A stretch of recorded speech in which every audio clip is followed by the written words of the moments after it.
Snoozecast, the podcast designed to help you fall asleep.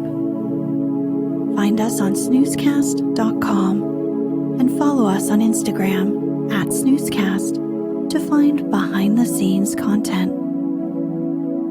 If you enjoy our show, please write a review on the Apple Podcasts app. Please know that we read and appreciate every single one. This episode is dedicated to Kavina, who we hope this helps with her homesickness, and by Waterfall Picnics. Tonight, we'll read from In the Mist of the Mountains by Australian novelist and children's writer Ethel Turner, published in 1906. Her best-known work is her first novel, 7 Little Australians, which is widely considered as a classic of Australian children's literature. Turner was awarded a number of prestigious literary awards and could be considered one of Australia's best-loved authors. This story is set in a tiny mountain vacation town during tourist season.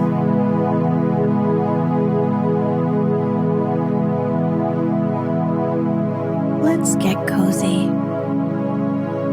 Close your eyes.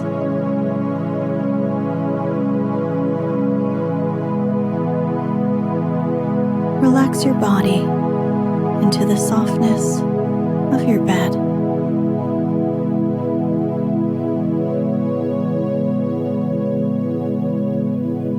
Now, take a few deep breaths. It is October, and the mountains are waking from their short winter sleep. It is October, the month of the moving mists. Come and let's take a walk up a mountainside with nature. There is nothing to see, absolutely nothing at all. You know that there are trees on either hand of you, and that the undergrowth is bursting into the stars and delicate bells of its springtime bloom. But your knowledge of this is merely one of the services your memory does for you, for the mist has covered it all away from sight.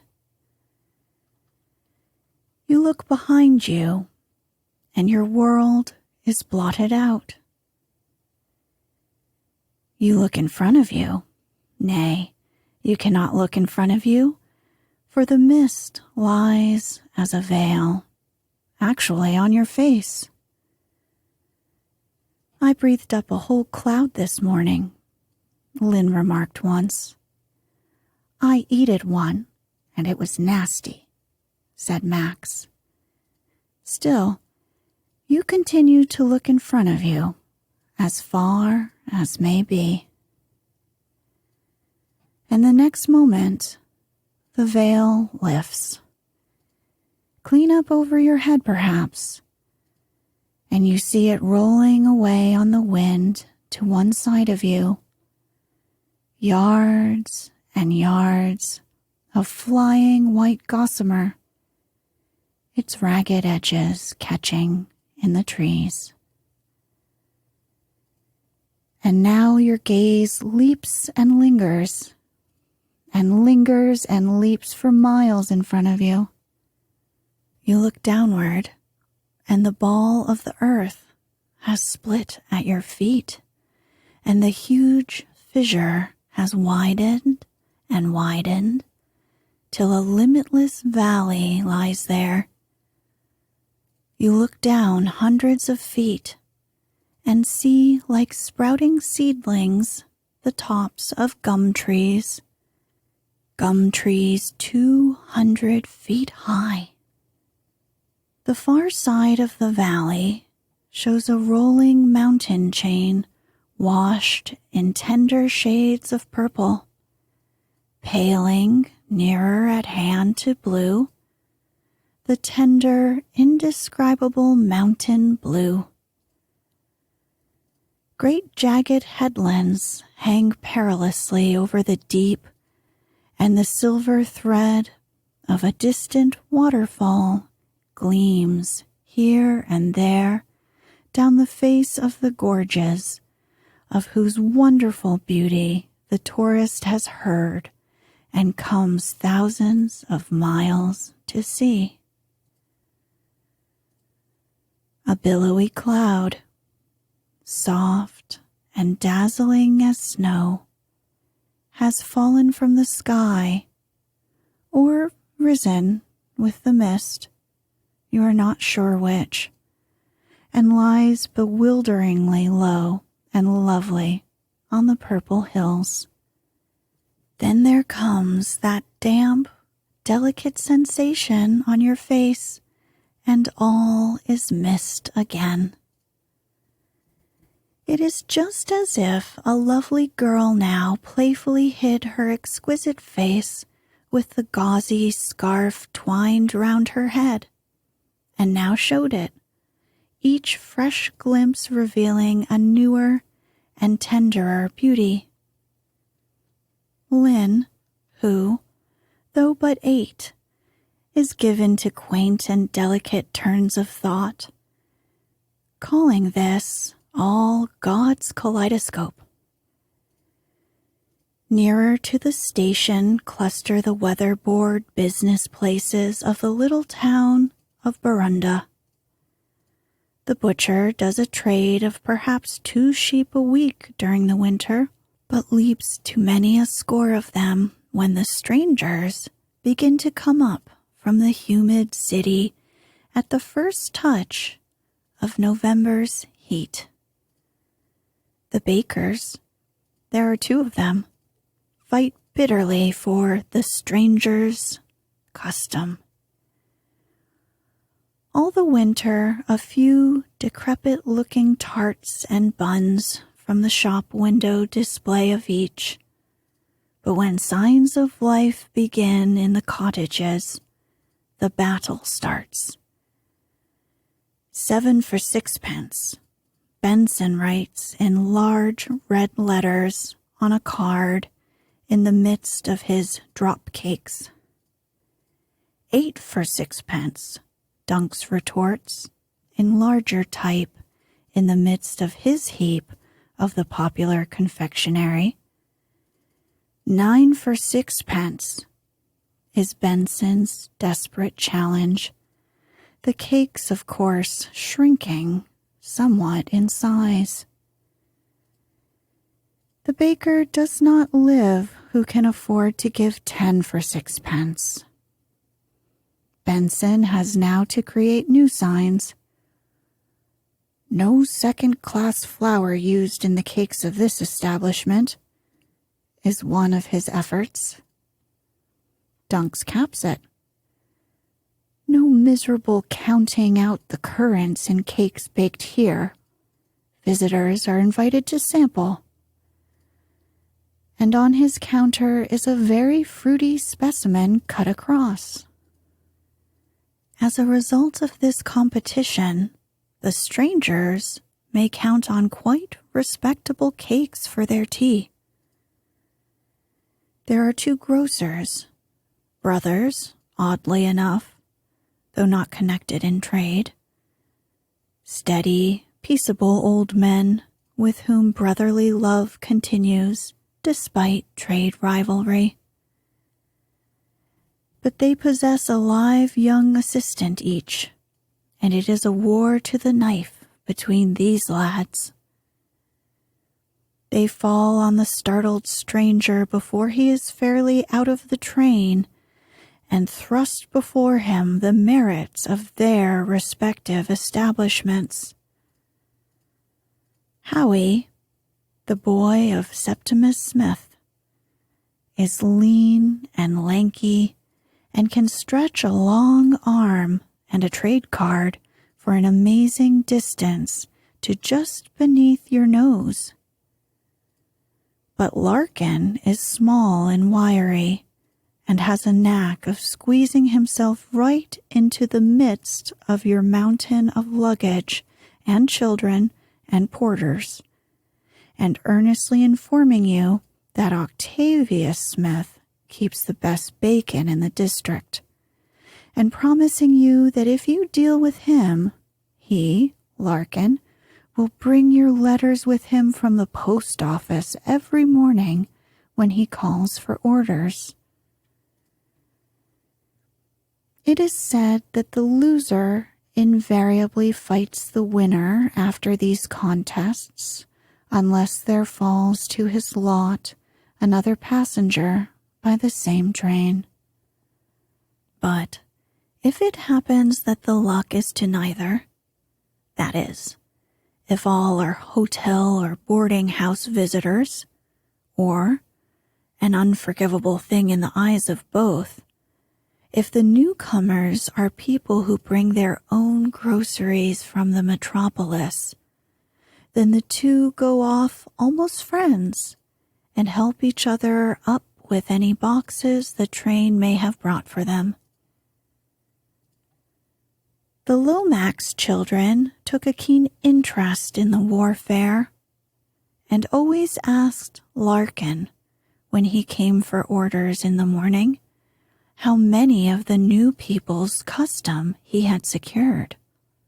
For it was Larkin's trick of insinuating himself among the luggage and confused servants and children, and then talking rapidly of bacon and letters, that had gained him Mrs. Lomax's custom when the family first came to Barunda.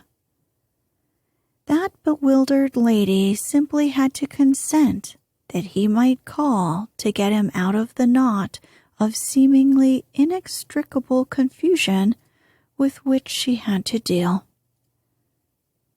There are 2 photographers, 2 shoemenders, 2 house agents, 2 visiting doctors.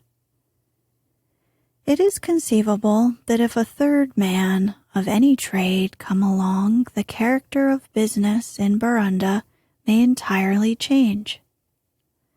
But while there are but 2 of each, the chances are that any day the visitors may have the quiet monotony of the place broken up by a civil war. Not far from the station stand the hotels and the more modest boarding houses, and then begin the cottages and villas, nearly all of them weatherboard, of people who like to have a foothold a few thousand feet in the air when summer's shroud of damp enwraps the harbor city. All they could see was the road in front of them, now clear, now filled with flying mist, and their senses were wearied of it. Might they go down the gully? No, they might not go down the gully. Who had time on a busy day like this, and Miss Bibby writing to New Zealand, to go traipsing down all those rough places with them? Couldn't they go alone? No, they could not go alone. A nice thing it would be for the judge's children to be lost down a gully and sleeping out all night. Well, might they go down to the waterfall? They couldn't get lost on made paths and with picnickers everywhere. No, they might not go down to the waterfall. What would the judge say if he heard his children had been down a dangerous place like that and no one with them? 1 or 2 people carrying golf clubs had passed along the monotonous road during the morning, and Max had longed to be a caddy. Once a woodcutter had gone along with his axe over his shoulder, and Lynn had been moved to recite, to the disgust of the others, "Woodman, spare that tree." And once Larkin had flashed past on horseback, Howie tearing along not far behind, it having come to their ears 5 minutes before that a cottage far away through the bush was opened, its occupants having come up by the night train. But now there came briskly round the corner one of the big Barunda wagonettes, overflowing with ladies and children and picnic baskets, and plainly bound for the waterfall. "Why," said Lynn excitedly, "there are Effie and Florence." "And Frank," cried Muffy joyously. "Why," said one of the ladies in the wagonette, "there are the little Lomaxes. I didn't know they were up." She stopped the driver. Lynn and Muffy and Max were for rushing out and charging bodily into the vehicle, and indeed one of the ladies was beckoning encouragingly to them all. Lynn's swift imagination saw themselves borne joyously off to the loved waterfalls. She felt the very water of the cool, delicious pools on her hot feet. But Pauline, with a look of absolute tragedy on her fair little face, banged the gate and kept her brothers and sisters on the hither side of it. "We're contagious," she shouted. "What?" said the lady. "Whooping cough," said Pauline, with extreme dejection in her tone, and as if for a guarantee of her veracity, Max was seized with a paroxysm then and there, and Muffy followed suit. "Oh, drive on," cried the lady hastily to her man, and gave an alarmed look at her own little flock. But she pulled up again 50 yards away, and came back on foot, and stood a very respectable distance away from the spot. "I'm so sorry, chickies," she said kindly. "That's a wretched visitor for the holidays. Is Mother with you?"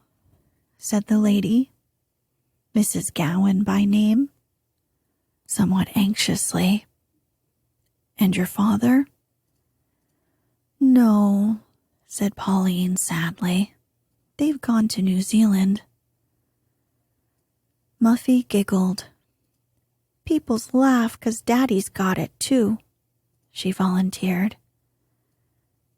"But in New Zealand, you see," explained Pauline gravely, "no one will know him." Mrs. Gowan smiled a little, as others had done, for indeed the thought of a dignified judge drawing in his breath and whooping on the bench like a frightened child was not without its humorous side. The poor judge had become quite sensitive about the ridiculous complaint his children had given to him, and after struggling with it pettishly for some time, and the vacation coming along, he had finally proposed the New Zealand trip to his wife, the children being sent to complete their cure to the summer home he had long since built on the mountains. "Well, my children's uncle has taken Tenby." She waved her hand to the cottage opposite that had stood irksomely monotonous, with closed shutters and chained gate ever since the Lomaxes had come to Barunda this year. "And of course they will often want to come down to him to listen to his stories. He is Hugh Kinross, you know." They did not know, and even now the name was a name to them and nothing more. Mrs. Gowan evidently took it for granted that even children must have heard of her brother, the famous author. "When is he coming?" Lynn asked. "Tomorrow," said Mrs. Gowan. Then she laughed. "But I think he would be afraid to come, don't you, if he knew he was going to have 4 little rackets like you for such near neighbors? He has come all this way to be perfectly quiet and write his new book." Lynn looked quite impressed. "I think we'd better stop in the orchard," she said soberly. Mrs. Gowan kissed her hand to them and went off laughing to her wagonette. "Well," said Lynn, looking across at Tenby, the cottage, "I'm glad it's going to be lived in at least, poor thing. It makes me quite miserable to see it standing there in the sun with its eyes shut up tight as if it wanted to wake up, only it daren't." "Like the Sleeping Beauty," said Pauline. Lynn, in whose composition had run from babyhood a marked vein of poetry, shook her head back from her face. "I made a song about it down at the waterfall the other day," she said. "Only Mama wasn't here to write it down, and I didn't know if you could spell all the words, Paul." "What nonsense," said Paul. "As if I couldn't spell any word a child like you could think of." "Well, write it then," urged Lynn, "and I can send it in to the next letter to Mama. The rhymes in it came quite right this time." So Pauline, having nothing better to do, and anxious to display her spelling prowess, fished out of her pocket a bit of pencil and one of Octavius Smith's trade cards that drew attention to his prime line of bacon. This last Larkin had pressed upon her that very morning and urged her to put it on the mantelpiece where their visitors could see it. They owed him a return. Morning after morning did he, after receiving his orders from Miss Bibby at the kitchen door, ride his horse to the road at one side of the house, where some well-grown pines made a kindly screen, and there let the children, one after the other, have all the delights of a stolen ride. The ever-present dread of Miss Bibby's discovery naturally added a fearful joy to the proceedings. A judge's eldest daughter astride a grocer's horse. Pauline could readily imagine the lady's tone of horror. It seemed very easy repayment for the happiest moment of the dull day to promise to put this advertisement in evidence. But at present, it was only the white back of the card that was pressed into service. Lynn's eyes grew round and solemn, as they always did when she was delivering herself of a song. She stared hard at the shuttered house. "Call it The Very Sad House," she said. "The Very Sad House," wrote Pauline obediently. "No, cross that out," said Lane. "I remember I thought of a better name. It's called Forsaked." Pauline grumbled at this. "You mustn't alter any more," she said. "Even writing very small, I can't get much in." Well, said Lynn, write this down. And she dictated slowly and a little painfully, for the space was cramped. Pauline wrote, "Silent and sad it waits by the road, and its eyes are shut with tears. O Tenby, my heart is so grievous for you. You haven't woke up for years. Why don't you open your eyelids up wide and laugh and dance and frolic outside? And why don't—" "There can't be any more," said Pauline inexorably. "I'm at the bottom of the card." "Oh," said the little poetess piteously, "you must put in the end lines. Can't you turn over?" "Well, go on," said Pauline.